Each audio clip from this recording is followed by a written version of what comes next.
Alright, yo, so I just finished watching Hawkeye and Black Widow. And I don't know what people were saying, but to me, Black Widow was good. A couple misses in the story, but we're gonna talk about it. Let's go.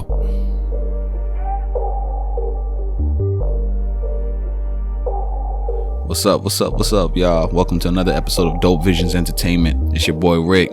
I host Beyond Yourself podcast, which drops every Thursday on Buzzsprout, Spotify, Apple Podcasts, and other platforms coming your way soon. You can even catch me on YouTube with my boy MOG, on which we speak on life from our own unique perspectives. But once again, here on this segment, this is just an extension of the podcast where I talk to y'all, the listeners, and give you my thoughts on music, games, movies, television, other forms of entertainment that I may be streaming at the moment, giving y'all my honest opinion of why y'all should check it out yourselves.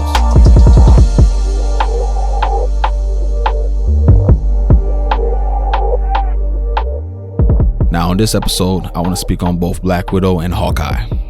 I recently saw both on Disney Plus, and I think that's the best way to experience Black Widow. I say that because the reviews about this solo Scarlett Johansson movie regarding this Marvel character were mixed.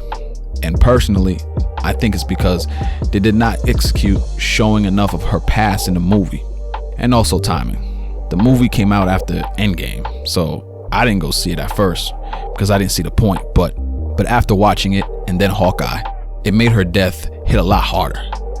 Check this out.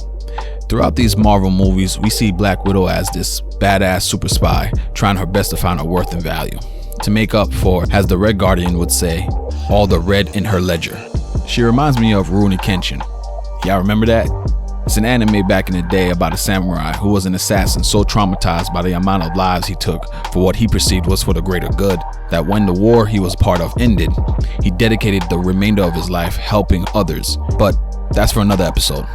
But back to my point, I felt as if they didn't show that aspect enough in her solo movie. I mean, if this movie's all about her confronting her past, I wish they showed more of how she struggled with her life as an assassin. Maybe orders she didn't want to go through with, or maybe show more of Hawkeye helping her escape and how their bond grew over time. I mean, they mentioned how they were in hiding together in previous movies before, retelling old war stories.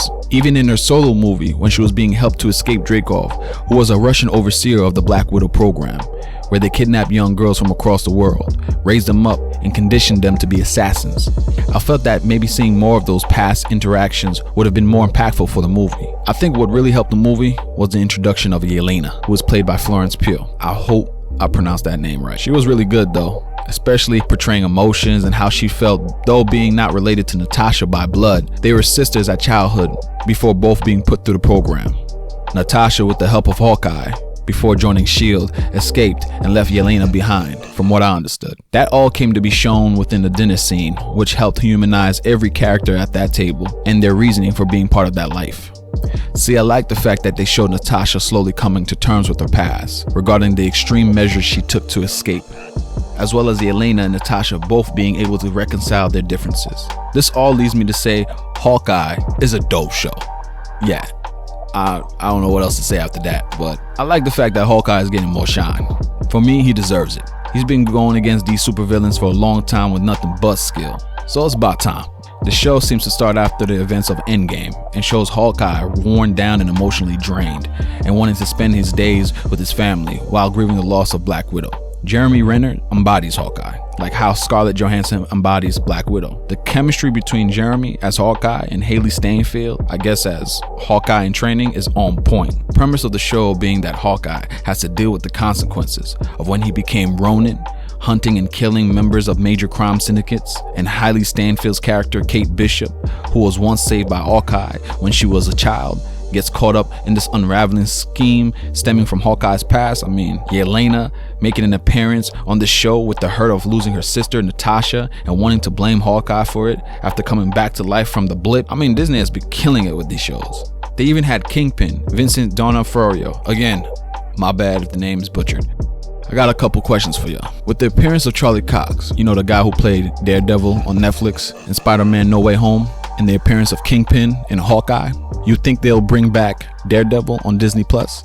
The second question is, who you think would win, Hawkeye or Batman? Let me know what y'all think in the comments. Now, if you have not seen Black Widow because of the mixed reviews, go see it, then watch Hawkeye. Well, that's it for this episode. Let me know what y'all think in the comments. Make sure to give a like and subscribe to the channel. And I'm going to check with y'all on the next episode.